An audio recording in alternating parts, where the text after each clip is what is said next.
Hello, Jacob's Videos, back again here. What I've got today is the Apple Lightning to 3.5 millimeter headphone jack adapter. This thing is like, it's better than sliced bread.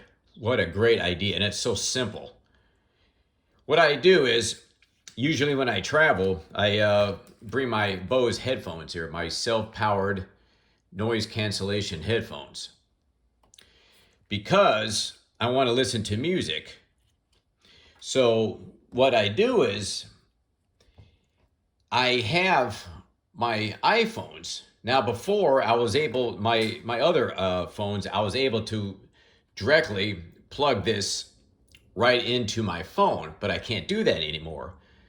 So I was thinking about, well, how am I going to do this? I was thinking of getting, those Apple headphones, but I didn't want to spend like 200 bucks. So I got this instead. It's perfect. I just simply plug my Bose headphone power cable, the audio cable, right in to that. Take this piece, this doohickey, plug it right into my phone. And there I go. I turn on the phone, I listen to my music through my headphones. Bose headphones. I love it. It's like the greatest thing ever.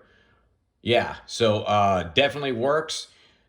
No cons at all. It's small. It's portable. It goes with me traveling. Thumbs up. Hope this video was helpful.